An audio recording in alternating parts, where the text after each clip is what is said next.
right, hello again, you guys. So hopefully you guys are finding EDSBs going okay. Seems like I'm getting lots of responses and things are going so well so far.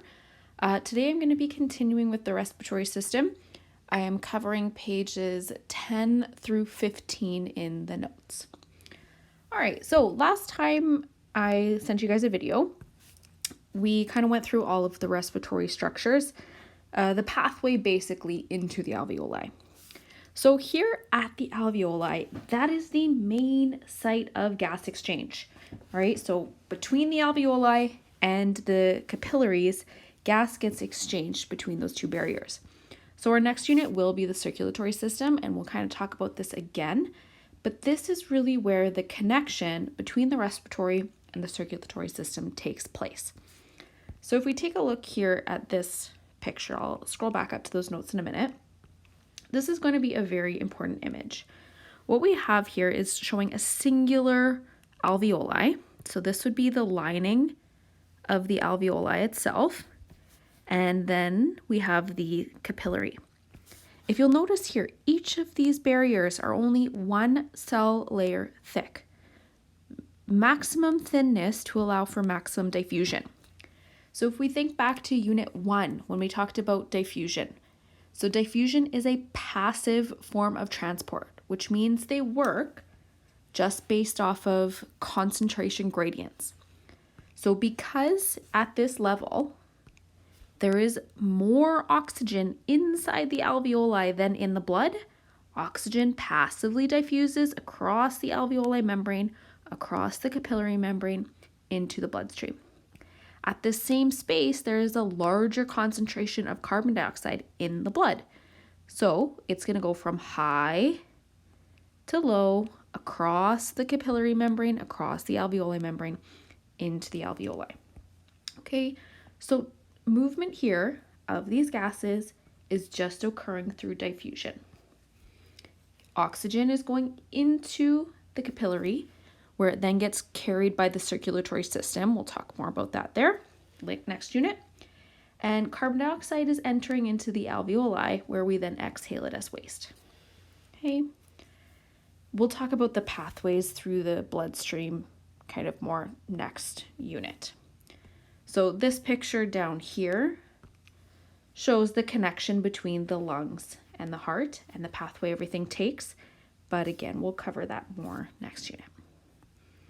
Okay, so up till that point, we are focusing on external respiration, which is just the barrier between essentially the external environment, bringing it into the lungs and then into the bloodstream. Internal respiration is where the gas exchange actually takes place at the tissue level. So now that oxygen is in the capillaries, it then gets carried through the bloodstream to the rest of our cells, the rest of our body tissues, muscle tissues, everything throughout our body. So that is going to be our internal respiration, carrying that oxygen to all of our other cells. So here we'll take a look at this picture. The opposite process occurs. So our tissue and our body cells are requiring oxygen because they're undergoing cellular respiration. So because they're undergoing cellular respiration and constantly using up oxygen, they will have a lower concentration of oxygen than the bloodstream. So that oxygen is going to, again, passively diffuse from the bloodstream into the tissue cells to be used for cellular respiration. And again, because cellular respiration is occurring, carbon dioxide is going to be building up in the tissue cells. It's going to have a high concentration versus a lower concentration in the blood at the tissue level, and it's going to diffuse into the bloodstream, right? And again, that bloodstream is going to carry it up to our lungs to be exhaled. Okay. All right, so that's internal respiration. We'll focus more on hemoglobin and all of that, and again, in the next unit. But this just shows that really key connection between our circulatory system and our respiratory system, because without those differences in gas concentrations, we really wouldn't get internal external respiration. It just wouldn't be able to occur without the difference in concentration. All right, a little bit on smoking here.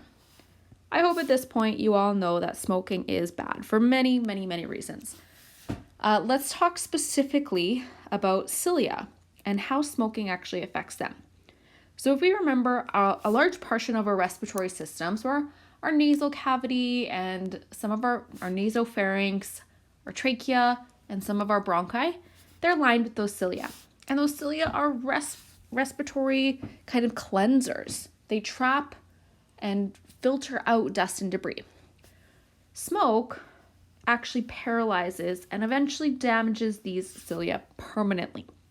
So if you no longer have these cleansing factors in your respiratory system, all of that dust and debris ends up getting all the way down into your alveoli and clogging them, especially all of the dust and debris and tar specifically from the cigarette smoke itself. So without those cilia, all that kind of junk just gets straight into your alveoli. They start getting clogged, and then the efficiency of gas exchange at the alveoli drastically decreases. This causes smokers to have difficulty breathing. So they start to have more of a labored breathing and more of a cough because their cilia are not working as effectively anymore.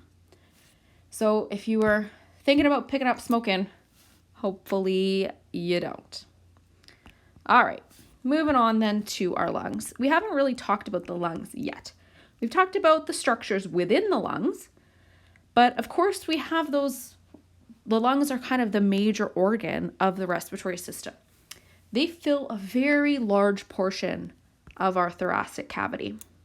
Now, the lungs, they're not muscles. They're actually elastic. So our heart is a muscle, but our lungs itself are really more of elastic organs that work in response to the muscles that surround them. They are located inside the rib cage. So if we look at the picture down here, we have our ribs, and our ribs extend from our spine to our sternum. So our spine's obviously at the back of us, and they wrap around our body all the way to our front chest bone, your sternum, that you'd be able to feel at the front. So our lungs are inside of those protective ribs, but the lungs don't have their own muscles. So there are actually muscles in between each rib, and we have a large diaphragm muscle on the bottom. We'll talk about breathing in another lesson, but the lungs simply expand and contract or kind of deflate in response to the muscular contractions around them. In terms of the structure of the lungs, we have a right and left lung. Now, hopefully you picked up on this, maybe you've picked up on this before, but when you're looking at an anatomical diagram, left is actually on your right-hand side.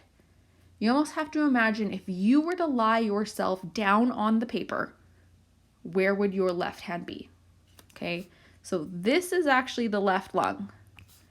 This is the right lung. That's going to be very important when we talk about right and left sides of the heart in our next unit. So the right lung has 3 lobes. We can see the light pink, the purple, and the blue. And the left lung only has 2 lobes. Part of that reason is we actually have what's called the cardiac notch right here. This is going to leave space for the heart. So the heart actually sits slightly into that left lung. All right. Now the lungs themselves, they're kind of inside what is called pleura, or a pleural cavity, or a pleural sac. So what this pleura is, or this pleural sac, is a double membrane. Almost imagine it like a bit of a plastic bag kind of surrounding the lungs. So when we look at this pleural sac here, if we take a look at this picture, there's 2 layers. The parietal pleura is going to connect with the inside of the thoracic cavity. So our chest is our thoracic cavity. Below our diaphragm, where our digestive system is, that's known as your abdominal cavity. So your thoracic cavity is going to be lined with this parietal pleura. And it's going to be a very thin membrane that actually connects to the ribs as well as to the diaphragm on the bottom side. The visceral pleura is right along the lungs. You really would not be able to separate the visceral pleura from the lung itself. They're basically attached. In between those two layers, we would call it the parietal space. That's going to be filled with an intrapleural fluid. Okay, so basically when we're talking about lungs, we often use the words pulmonary or pleura could be all connected to words with the lungs. So we have these membranes, parietal pleura, visceral pleura, filled with this fluid. The purpose of the fluid is to kind of act as like a glue. So liquids tend to have a very high surface tension. So when the parietal pleura, which is connected to the ribs, when it moves, when you breathe in, you feel your ribs expand. The parietal pleura will move with the ribs, and due to the liquid that connects the two kind of pleura together, the visceral pleura would also move out. And because it's essentially connected right to the lung lining, that then pulls the lung itself out to expand. We'll talk more about breathing later, but essentially this pleural cavity helps to protect and surround the lungs, and that liquid is really important in also reducing some friction between the kind of lung surfaces and the ribs itself. Okay, now with that pleural kind of sac there, that pleural membrane, this can result in a large problem known as a pneumothorax. So a pneumothorax is when you essentially collapse your lung. This would occur if there's essentially a hole or some sort of puncture between the parietal and visceral pleura. This results in air rushing into that space that typically just has the fluid, and that increased air pressure collapses the lung. Do I have a picture here? Kind of, sort of. So we can see here, we have a collapsed lung. So in between the parietal and visceral pleura, there would be a hole, air would rush in, and that would cause the lung to collapse. To fix this, you actually insert a chest tube. That chest tube would be hooked up to a vacuum, which evacuates the excess air and allowing the lung to kind of re-expand. So that chest tube can be life-saving. It's also known as a thoracostomy. So pneumothorax is very dangerous, can be life-threatening if it's not treated. You would notice a pneumothorax with like really shortness of breath, labored breathing, significant pain, and it does require medical attention. So that kind of narrow tube gets forced in through the ribs, between the rib space, into the pleural space, and then kind of sucks the air out. Now, in order to repair the hole, you may need surgery, or sometimes it actually is going to heal on its own, depending on the severity. All right. That's most of our lesson today. I'm going to just do question 1 here for you. So it says, list the path a molecule of oxygen would take as it passes from the atmosphere into the binding site on a hemoglobin molecule. So that's going to be within our blood. So just to review here, when we breathe in, we should be breathing in through our nasal cavity. So that's going to be the first stop. Air is then going to travel past the pharynx. Then it's going to travel past the epiglottis.